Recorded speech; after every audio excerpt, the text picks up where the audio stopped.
اس نے کہا کہ یہ 4 چاند میڈیچی خاندان کے 4 بھائیوں کی علامت ہیں جو اپنے بانی کے گرد گھومتے ہیں، بالکل اسی طرح جیسے یہ چاند مشتری کے گرد گھومتے ہیں۔ واہ، اس نے تو انہیں کائنات میں ایک ابدی مقام دے دیا۔ بالکل، اس نے اپنی ذہانت کو اپنے مالک کی شان بڑھانے کے لیے استعمال کیا۔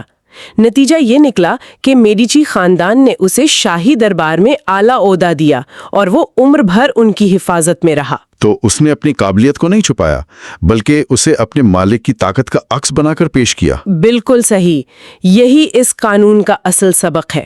تو پہلے قانون میں ہم نے دیکھا کہ اپنے مالک کے تاثر کو کیسے سنبھالنا ہے، لیکن جب آپ خود طاقتور ہوں یا بننا چاہتے ہوں تو اپنی ساخت کا تاثر کیسے بناتے ہیں، یہ ہمیں قانون نمبر 5 کی طرف لاتا ہے۔ ساخت سب سے اہم ہے، اپنی جان سے اس کی حفاظت کریں۔ جی، گرین کہتا ہے کہ ساخت طاقت کا سنگ بنیاد ہے۔ اور اس کی سب سے ڈرامائی مثال چین کی 3 بادشاہوں کی تاریخ سے ملتی ہے۔ یہ کہانی جنرل چوکو لیانگ کی ہے جو سویا ہوا ڈریگن کہلاتا تھا۔ اپنی ذہانت کی وجہ سے ہے نا؟ جی، اپنی ناقابل شکست حکمت عملی کی وجہ سے۔ ایک جنگ کے دوران لیانگ اپنے چند سپاہیوں کے ساتھ ایک چھوٹے غیر محفوظ قصبے میں پھنس گیا، جبکہ اس کے سب سے بڑے حریف سیما یہ نے 1.5 لاکھ کی فوج کے ساتھ قصبے کا محاصرہ کر لیا۔ 1.5 لاکھ؟ یعنی شکست تو یقینی تھی؟ بالکل یقینی۔ لیانگ کے سپاہی گھبرا گئے، لیکن لیانگ بالکل پرسکون رہا۔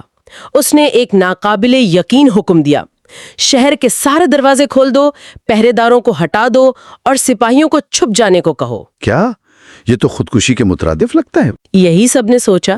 پھر وہ خود ایک مذہبی لباس پہن کر شہر کی سب سے اونچی دیوار پر چڑھ گیا، خوشبو جلائی اور وہاں بیٹھ کر اطمینان سے ستار بجانے لگا۔ اس نے دشمن کو کھلی دعوت دے دی۔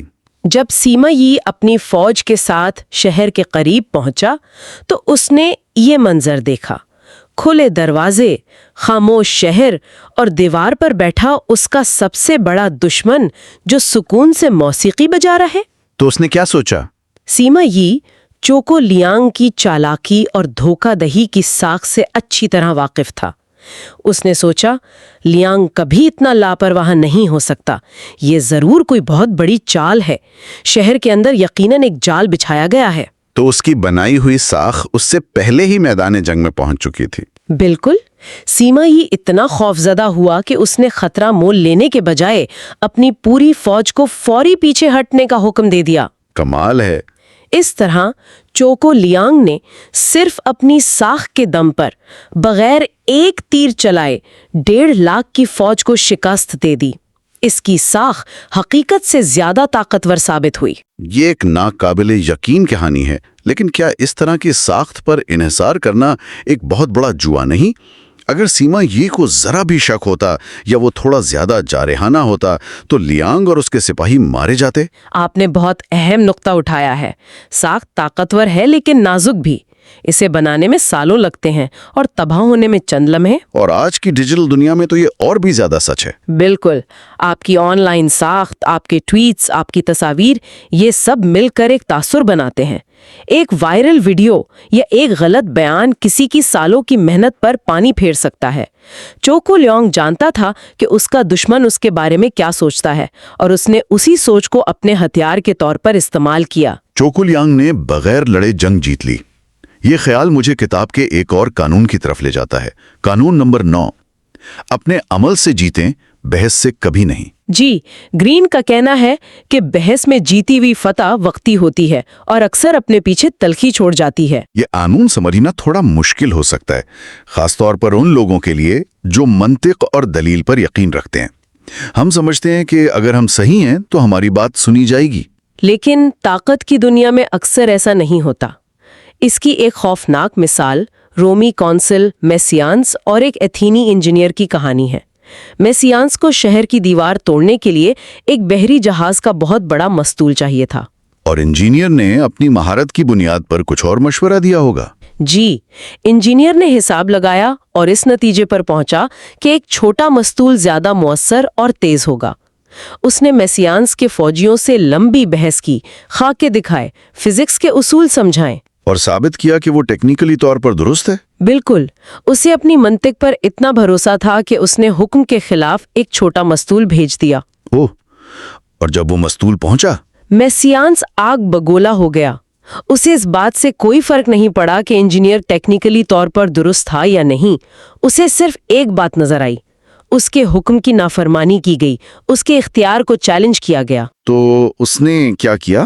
اس نے فوراً انجینئر کو بلوایا اور اسے کوئی بھی دلیل پیش کرنے کا موقع دیے بغیر کوڑے مار مار کر ہلاک کر دیا۔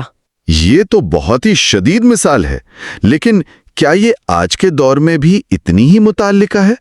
اگر کوئی انجینئر آج اپنے مینیجر کو بتائے کہ اس کا منصوبہ تکنیکی طور پر غلط ہے، تو کیا اسے خاموش رہنا چاہیے؟ یہ ایک بہترین سوال ہے۔ کتاب کا مقصد یہ نہیں کہ آپ آنکھیں بند کر کے ہر حکم مان لیں، مقصد یہ ہے کہ آپ اپنی بات منوانے کا صحیح طریقہ منتخب کریں۔ یعنی بحث اور براہ راست ٹکراؤ سے بچنا چاہیے۔ جی، وہ اکثر سب سے برا طریقہ ہوتا ہے۔ اس کے برعکس مائیکل اینجلو کی کہانی دیکھیں۔ جب وہ اپنی مشہور مورتی ڈیوڈ مکمل کر رہے تھے تو فلورنس کے میئر نے مورتی کو دیکھا اور کہا، یہ بہت شاندار ہے لیکن اس کی ناک تھوڑی بڑی لگ رہی ہے۔ مائیکل اینجلو تو ایک عظیم فنکار تھا، اسے یقیناً برا لگا ہوگا کہ ایک سیاستدان اس کے فن پر تبصرہ کر رہا ہے۔ بالکل، وہ جانتا تھا کہ میئر غلط زاویے سے کھڑا ہے، جہاں سے ناک واقعی بڑی نظر آ رہی تھی۔ وہ بحث کر سکتا تھا، اسے بتا سکتا تھا کہ آپ کو فن کی سمجھ نہیں ہے، لیکن اس نے ایسا نہیں کیا۔ اس نے ایسا نہیں کیا۔ وہ خاموشی سے ایک چھینی اور تھوڑی سی سنگ مرمر کی دھول ہاتھ میں لے کر مجسمے کے اوپر چڑھ گیا۔ اس نے میئر کے سامنے کھڑے ہو کر آہستہ سے چھینی کو ناک کے قریب ہلانے کا ڈرامہ کیا، جبکہ مٹھی میں چھپی دھول کو نیچے گراتا رہا۔ اچھا، تو اس نے حقیقت میں ناک کو چھوا تک نہیں؟ اور میئر کو لگا کہ وہ ناک کو ٹھیک کر رہا ہے۔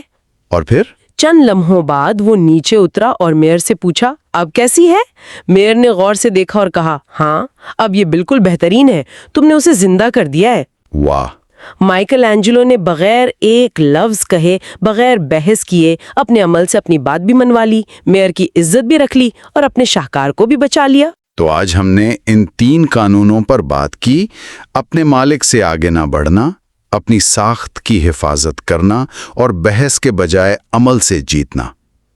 ان سب میں مشترکہ دھاگا بالواسطہ حکمت عملی اور انسانی نفسیات کی گہری سمجھ ہے۔ جی، یہ قانون ہمیں سکھاتے ہیں کہ طاقت کا کھیل اکثر براہ راست نہیں بلکہ اشاروں، تاثرات اور نفسیاتی چالوں سے کھیلا جاتا ہے۔ اور کتاب کا ایک بنیادی نقطہ یہ بھی ہے کہ جو لوگ طاقت کے اس کھیل سے انکار کرتے ہیں، مثلاً یہ کہہ کر کہ وہ ہمیشہ صاف اور سیدھی بات کریں گے یا وہ طاقت کے بھوکے نہیں ہیں، ہاں، وہ اکثر غیر محسوس طریقے سے طاقت کے سب سے ماہر کھلاڑی ہوتے ہیں۔ بالکل، اپنی ایمانداری کا ڈھنڈورا پیٹنا بھی طاقت حاصل کرنے کی ایک چال ہو سکتی ہے۔ یہ بات سوچنے پر مجبور کرتی ہے۔ اس گفتگو کے آخر میں سامعین کے لیے ایک سوال چھوڑنا چاہتا ہوں۔ گرین کی کتاب کا مرکزی خیال یہ ہے کہ آپ اس کھیل سے باہر نہیں ہو سکتے، لیکن کیا واقعی ایسا ہے؟ ایک دلچسپ سوال ہے۔ کیا آج کی دنیا میں جہاں شفافیت اور ایمانداری کی قدر بڑھ رہی ہے، ان میکیاویلین حکمت عملیوں پر انحصار کرنا خود ایک کمزوری بن سکتا ہے؟ یا یہ انسانی فطرت کا ایک ایسا حصہ ہے جو کبھی نہیں بدلے گا، اور ان قانونوں کو نظر انداز کرنا ہمیشہ ایک مہلک غلطی رہے گی؟ اس ماخذ کا جو بنیادی نقطہ ہے وہ یہ ہے کہ طاقت ایک سماجی کھیل ہے، اور چاہے آپ اسے پسند کریں یا نہ کریں، یہ ہر وقت ہمارے ارد گرد کھیلا جا رہا ہے۔ ہاں، ان اصولوں کو سمجھنا ایک طرح سے اس کھیل کے قاعدے جاننے جیسا ہے۔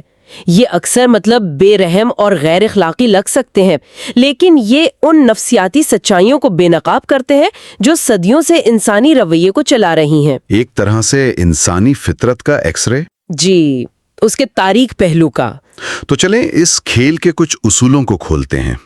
پہلا اصول جو ہم دیکھ رہے ہیں وہ بظاہر بہت سادہ لگتا ہے: لوگوں کو خود پر انحصار کرنا سکھائیں۔ یعنی اپنی آزادی برقرار رکھنے کے لیے آپ کو ہمیشہ مطلوب اور ضروری رہنا ہوگا۔ جی، جتنا زیادہ لوگ آپ پر انحصار کریں گے، آپ اتنے ہی آزاد ہوں گے۔ لیکن اس اصول کو نظر انداز کرنے کا نتیجہ کتنا بھیانک ہو سکتا ہے، اس کی ایک مثال نشاط ثانیہ کے اٹلی سے ملتی ہے۔ جی، یہ کہانی ہے کونڈوٹیری کی۔ یہ کرائے کے فوجی سردار تھے اچھا، جو اپنی فوجیں شہروں کو کرائے پر دیتے تھے۔ ان میں سے ایک نے سیانا شہر کو ایک بڑے حملے سے بچایا۔ شہر والے بے حد خوش ہوئے، لیکن پھر ایک مسئلہ کھڑا ہو گیا کیا مسئلہ؟ کہ اس ہیرو کو انعام کیا دیا جائے۔ مطلب کوئی بھی دولت یا اعزاز شہر کی آزادی بچانے کا نیمل بدل تو نہیں ہو سکتا تھا نا؟ صحیح۔ تو انہوں نے کیا کیا؟ ایک شہری نے ایک بہت ہی عجیب تجویز دی۔ اس نے کہا چلو اسے قتل کر دیتے ہیں اور پھر اسے شہر کا سرپرست سینٹ بنا کر ہمیشہ پوجتے ہیں۔ کیا؟ اور حیرت انگیز طور پر انہوں نے ایسا ہی کیا۔ ایک اور مشہور کونڈوٹیئر کاؤنٹ آف کارماگولا نے وینس کے لیے کئی جنگیں جیتی۔ جب اس کی ضرورت ختم ہو گئی تو وینس کے لوگوں نے اسے ایک تقریب کے بہانے بلایا اور پھر اسے دھوکے سے قید کر کے اس کا سر قلم کر دیا۔ یہ تو بہت ہی خوفناک ہے۔ تو اصل مسئلہ ان کی ناقدری نہیں تھی، بلکہ یہ تھا کہ وہ قابل تبادلہ تھے، ان کی جگہ کوئی اور آ سکتا تھا۔ بالکل یہی نکتہ ہے۔ وہ قیمتی تھے لیکن ناگزیر نہیں تھے۔ جیسے ہی جنگ ختم ہوتی وہ ایک خطرہ بن جاتے۔ وہ اپنی فوجیں کسی اور کو بیچ سکتے تھے یا خود شہر پر قبضہ کر سکتے تھے۔ اچھا، ان کی طاقت کا انحصار دوسروں کی ضرورت پر تھا، اور جب وہ ضرورت ختم ہو گئی تو ان کی طاقت بھی ختم ہو گئی۔ انہوں نے خود کو سسٹم کا لازمی حصہ نہیں بنایا تھا۔ تو پھر کوئی خود کو ناگزیر بناتا کیسے ہے؟ اس کی کوئی مثبت مثال بھی ہے؟ اس کی بہترین مثال جرمنی کے اوٹو وان بسمارک کی ہے۔ جب بسمارک نے سیاست میں قدم رکھا تو اس نے طاقتور لوگوں سے جڑنے کی کوشش نہیں کی۔ اچھا، اس کے بجائے اس نے ایک کمزور اور غیر فیصلہ کن بادشاہ فریڈرک ولیم چہارم کا انتخاب کیا۔ وہ آہستہ آہستہ بادشاہ کے لیے سب کچھ بن گیا۔ اس کی ذہانت، اس کی سیاسی سمجھ، اس کی ریڑھ کی ہڈی۔ یعنی اس نے خود کو بادشاہ کے آپریٹنگ سسٹم کا ایک لازمی حصہ بنا لیا۔ بالکل۔ حالت یہ ہو گئی تھی کہ جب بھی بسمارک کسی بات پر استعفے کی دھمکی دیتا تو بادشاہ کانپ جاتا اور فوراً اس کی بات مان لیتا، کیونکہ وہ جانتا تھا کہ بسمارک کے بغیر کہ اس کے بغیر اس کی بادشاہت کا پورا ڈھانچہ گر جائے گا۔ بسمارک سمجھتا تھا کہ طاقت کا اصل راز یہ ہے کہ دوسرے آپ کے بغیر اپنے مقاصد حاصل ہی نہ کر سکے۔ اس کی ایک اور چھوٹی مگر دلچسپ مثال فرانس کے بادشاہ لوئس 11ویں کی ہے۔ اس کے دربار میں ایک نجومی تھا جس نے پیشگوئی کی کہ دربار کی ایک خاتون مر جائے گی۔ اور وہ مر گئی؟ جی، وہ واقعی 8 دن بعد مر گئی۔ تو بادشاہ ڈر گیا اور سوچا کہ نجومی نے اسے زہر دیا ہے۔ تو بادشاہ نے اسے قتل کرنے کا سوچا ہوگا۔ جی، اس میں نجومی کو اپنے کمرے میں بلایا اور اپنے سپاہیوں کو اشارہ دینے کے لیے تیار تھا کہ جیسے ہی وہ حکم دے نجومی کو کھڑکی سے باہر پھینک دیں۔ بلانے پر اس نے نجومی سے پوچھا، تم تو بڑے عالم ہو، اپنی قسمت کے بارے میں بتاؤ، تم کب مرو گے؟ نجومی نے ایک لمحے میں خطرہ بھانپ لیا اور جواب دیا، بادشاہ سلامت، میں آپ کی وفات سے ٹھیک 3 دن پہلے مروں گی۔ کمال ہے۔ یہ سن کر بادشاہ کا رنگ اڑ گیا اور اس نے نہ صرف اسے جانے دیا بلکہ اس کی حفاظت کے لیے بہترین ڈاکٹر اور محافظ بھی لگا دیے۔ اس نے اپنی زندگی کو بادشاہ کی زندگی سے جوڑ کر خود کو ناگزیر بنا لیا۔ بالکل ٹھیک ہے، تو پہلا قدم خود کو ناگزیر بنانا ہے۔ لیکن اگر آپ کے دشمن یا حریف پہلے سے موجود ہوں تو کیا ہوگا؟ یہاں ماخذ ایک اور حیران کن حکمت عملی بتاتا ہے۔ اپنے شکار کو غیر مسلح کرنے کے لیے سوچی سمجھی ایمانداری اور سخاوت کا استعمال کریں۔ ہاں، یہ سننے میں عجیب لگتا ہے۔ غیر متوقع مظاہرہ درجنوں چالاکیوں پر پردہ ڈال سکتا ہے۔ یہ نفسیاتی طور پر کام کرتا ہے۔ جی، جب لوگ آپ سے دھوکے کی توقع کر رہے ہوں تو ایمانداری کا مظاہرہ انہیں الجھا دیتا ہے اور ان کے دفاع کو کمزور کر دیتا ہے۔ اور اس کی سب سے شاندار مثال شکاگو کے بدنام زمانہ گینگسٹر ال کپون اور ایک جعلساز کاؤنٹ وکٹر لسٹک کی کہانی ہے۔ یہ ایک ماسٹر کلاس ہے۔ لسٹنگ نے ال کپون سے رابطہ کیا اور اسے ایک اسکیم میں سرمایہ کرنے کے لیے $50,000 دینے پر راضی کر لیا اور وعدہ کیا کہ وہ 60 دنوں میں رقم 2 گنی کر دے گا۔ ال کپون جیسے شکی آدمی نے پیسے دے تو دیے، لیکن وہ جانتا تھا کہ اگر لسٹنگ نے دھوکہ دیا تو اس کا کیا انجام ہوگا۔ تو 2 مہینے بعد کیا ہوا؟ لسٹنگ پیسے دگنا کر کے لایا؟ نہیں، یہی تو چال تھی۔ لسٹنگ نے وہ $50,000 لیے اور انہیں شکاگو کے ایک بینک کے سیفٹی ڈپازٹ باکس میں رکھ دیا۔ اس نے پیسوں کو ہاتھ تک نہیں لگایا۔ اچھا، 2 مہینے بعد وہ آل کپون کے پاس واپس گیا اور بہت سنجیدگی سے کہا، جناب کپون، مجھے افسوس ہے، میرا منصوبہ ناکام ہو گیا، میں آپ کے پیسے دگنا نہیں کر سکا، یہ رہی آپ کی پوری رقم۔ 1 منٹ، تو کپون جو یا تو $1,00,000 کی توقع کر رہا تھا یا پھر یہ کہ اس کے پیسے لے کر کوئی بھاگ جائے گا، اسے اپنی پوری رقم واپس مل گئی؟ اس کا رد عمل کیا تھا؟ کپون حیران رہ گیا۔ اس کی پوری زندگی بے ایمان، لالچی اور دھوکے باز لوگوں کے درمیان گزری تھی۔ اس نے کبھی کسی کو ناکامی تسلیم کرتے ہوئے پیسے واپس کرتے نہیں دیکھا تھا۔ لسٹنگ کی اس ایمانداری نے اسے اتنا متاثر کیا کہ اس نے کہا، تم ایماندار آدمی ہو، مجھے معلوم تھا کہ تمہارا منصوبہ کامیاب نہیں ہوگا، لیکن تم نے میرے پیسے واپس کر دیے۔ اور اس نے انعام کے طور پر لسٹنگ کو $5,000 دے دیے۔ اور یہی $5,000 لسٹنگ کا اصل ہدف تھے۔ جی، یہ تو نفسیاتی طور پر بہت گہری چال ہے، یعنی آپ اپنے مخالف کی توقعات کو ہی اس کے خلاف استعمال کر رہے ہیں۔ کپون دھوکے کی توقع کر رہا تھا، اس لیے ایمانداری سب سے بڑا دھوکہ بن گئی۔ بالکل، دھوکے کا اصل کام توجہ بھٹکانا ہے، اور سخاوت یا ایمانداری کا ایک غیر متوقع عمل توجہ بھٹکانے کا سب سے مؤثر طریقہ ہے، کیونکہ یہ لوگوں کے شک کو ختم کر دیتا ہے۔ اسے کہتے ہیں لینے سے پہلے دینا۔ جی، اس کی سب سے پرانی مثال ٹروجن ہارس کی ہے۔ یونانی 10 سال تک ٹروائے کا محاصرہ کرتے رہے لیکن کامیاب نہ ہو سکے۔ پھر انہوں نے ایک تحفہ، ایک لکڑی کا گھوڑا چھوڑا اور ٹروائے کے لوگ اسے شہر کے اندر لے آئے۔ اور ایک تحفے نے وہ کام کر دیا جو 10 سال کی جنگ نہ کر سکی۔ بالکل، یہ سب بہت شاطرانہ اور نفسیاتی چالیں ہیں، لیکن کیا ہوتا ہے جب چالاکی کا وقت گزر جائے اور بات کھلی دشمنی پر آ جائے؟ یہاں ماخذ ایک بہت ہی بے رحمانہ اصول پیش کرتا ہے، اپنے دشمن کو مکمل طور پر کچل دیں۔ جی، اور اس کے پیچھے کی منطق یہ ہے کہ آدھا دشمن پورے دشمن سے زیادہ خطرناک ہوتا ہے۔ مطلب؟ اگر آپ دشمن کو شکست دیں لیکن اسے ختم نہ کریں تو وہ وقت کے ساتھ دوبارہ طاقت جمع کرے گا، بدلہ لینے کی آگ میں جلتا رہے گا اور آپ کی ایک چھوٹی سی غلطی کا انتظار کرے گا۔ ماخذ کہتا ہے کہ اگر ایک چنگاری بھی بچ گئی تو آگ دوبارہ بھڑک اٹھے گی۔ اور اس کی تاریخی مثال چین کی خانہ جنگی سے ملتی ہے، ہسیانگ یو اور لیو پانگ کی۔ ہاں، یہ ایک کلاسیکی کہانی ہے۔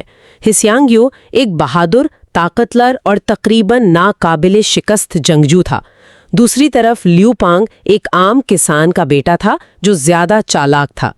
جنگ کے دوران 2 الگ الگ موقعوں پر ہسیانگ یو نے لیو پانگ کو تقریباً پکڑ لیا تھا اور اسے آسانی سے ختم کر سکتا تھا، لیکن اس نے نہیں کیا۔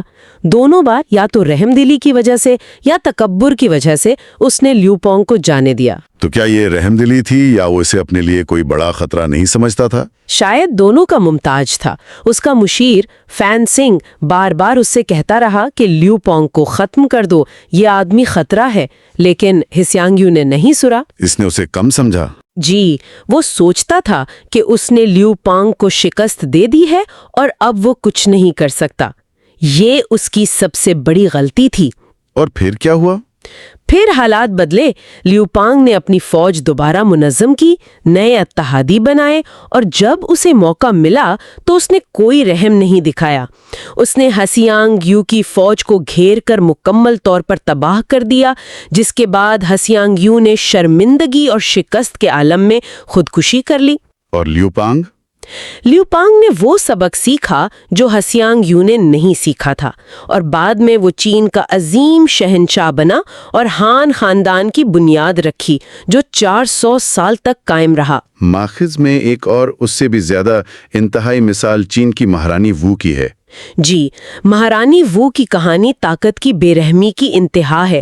وہ ایک عام کنیز سے شہنشاہ کی بیوی بنی، لیکن اس کا ہدف ملکہ بننا تھا۔ جب اس نے ایک بیٹی کو جنم دیا تو اس نے ایک موقع دیکھا۔ ایک دن جب ملکہ اس کی بیٹی سے ملنے آئی تو اس کی جانے کے فوراً بعد وو نے اپنی ہی نومولود بیٹی کا گلا گھونٹ کر اسے مار ڈالا۔ اپنی بیٹی کا؟ جی۔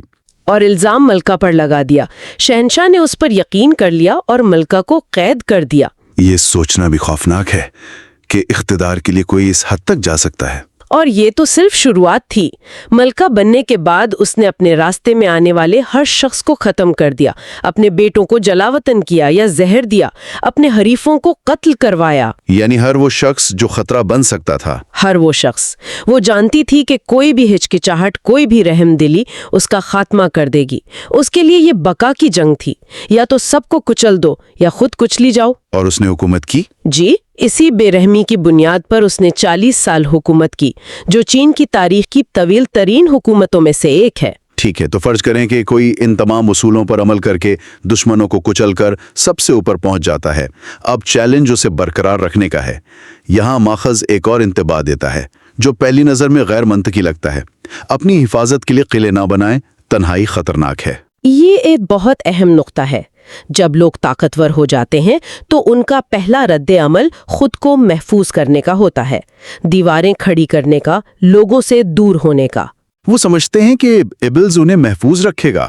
جی، لیکن ماخذ کہتا ہے کہ تنہائی آپ کو محفوظ نہیں بناتی، بلکہ آپ کو قیمتی معلومات سے محروم کر دیتی ہے اور آپ کو سازشوں کا آسان ہدف بناتی ہے۔ اور اس کی مثال چین کے پہلے شہنشاہ چن شی ہوانگ ٹی کی ہے۔ جی، شہنشاہ چن، جس نے چین کو متحد کیا اور عظیم دیوار کی تعمیر شروع کی، وہ قتل کی کوششوں سے اتنا خوفزدہ ہو گیا تھا کہ اس نے اپنے لیے ایک بہت بڑا زیر زمین محل بنوایا۔ زیر زمین؟ جی، اس میں 270 پویلین تھے جو خفیہ راستوں سے جڑے ہوئے تھے۔ وہ ہر رات ایک مختلف کمرے میں سوتا تھا اور کسی کو نہیں معلوم ہوتا تھا کہ وہ کہاں ہے۔ اگر کوئی اسے دیکھ لیتا تو اس کی سزا موت تھی۔ اس نے تو خود کو مکمل طور پر الگ تھلگ کر لیا تھا۔ اس کا انجام کیا نکلا؟ اس کا نتیجہ یہ ہوا کہ اس نے اپنی سلطنت پر کنٹرول کھو دیا۔ وہ اپنی ہی بنائی ہوئی دنیا میں قید ہو گیا۔ اس کے وزیرا اور خواجہ سرا اس کے نام پر حکومت چلاتے رہے، اس کی لا علمی میں سازشیں کرتے رہے، اور جب وہ ایک دورے کے دوران مر گیا تو انہوں نے اس کی موت کو ہفتوں تک چھپائے رکھا۔ تو کسی کو خبر ہی نہیں ہوئی؟ کسی کو نہیں۔ اس کی لاش سڑتی رہی۔ تنہائی نے اسے طاقتور نہیں بلکہ کمزور، بے خبر اور بے بس بنا دیا تھا۔ اور پھر اس کے بالکل برعکس ایک مثال فرانس کے بادشاہ لوئس چودھویں کی ہے۔ بالکل، لوئس 14 نے ورسائے کا محل بنایا، جو تاریخ کے سب سے شاندار محلات میں سے ایک ہے، لیکن اس نے اسے قلعہ نہیں بنایا بلکہ ایک کھلا دربار بنایا۔ جی، اور اس نے اپنے تمام طاقتور امراء اور رئیسوں کو مجبور کیا کہ وہ اپنا گھر بار چھوڑ کر ورسائے میں اس کے ساتھ رہیں۔ ایک منٹ، تو بادشاہ کا صبح بستر سے اٹھنا بھی ایک عوامی تقریب تھی؟ یہ تو پرائیویسی کا بالکل الٹ ہے۔ اس کے پیچھے کیا سوچ تھی؟ اس کے پیچھے ایک گہری حکمت عملی تھی۔ اس کی ہر چیز عوامی تھی۔ صبح اس کے جاگنے کی تقریب، جسے فرانسیسی میں لیور کہتے ہیں، مطلب بادشاہ کا اٹھنا، درجنوں لوگ دیکھتے تھے۔ یعنی کوئی پرائیویسی نہیں تھی؟ بالکل نہیں۔ لوگ اسے کپڑے بدلتے، ناشتہ کرتے، ہر کام کرتے دیکھتے تھے۔ اس کا مقصد یہ تھا کہ وہ ہر وقت اپنے امراء سے گھرا رہیں۔ اس نے اپنے دوستوں کو قریب رکھا، لیکن اپنے ممکنہ دشمنوں کو اور بھی قریب۔ تو یہ ایک طرح کا سنہری پنجرہ تھا۔ بالکل، ورسائے میں کوئی راز نہیں رہ سکتا تھا۔ ہر کوئی ایک دوسرے پر نظر رکھتا تھا، اور سب سے بڑھ کر بادشاہ سب پر نظر رکھتا تھا۔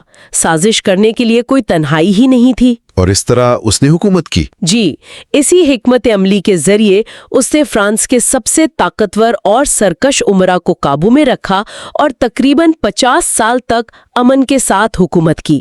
اس نے سمجھ لیا تھا کہ لوگوں کے درمیان رہ کر ہی لوگوں پر حکومت کی جا سکتی ہے، قلعوں میں چھپ کر نہیں۔ جب ہم ان چاروں کہانیوں کو ایک ساتھ دیکھتے ہیں، بسمارک کا انحصار پیدا کرنا، لسٹنگ کا نفسیاتی دھوکہ، لیو پونگ کی بے رحمی اور لوئس 14 کی کھلی عدالت، تو طاقت کی ایک بہت ہی پیچیدہ تصویر بنتی ہے۔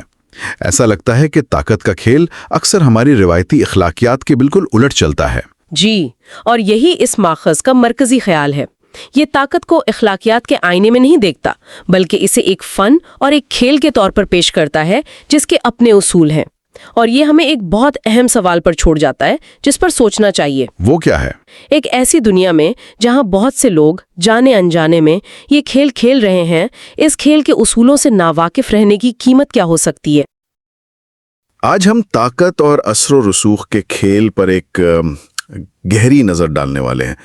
ہمارے پاس جو مواد ہے وہ طاقت کے 48 اصول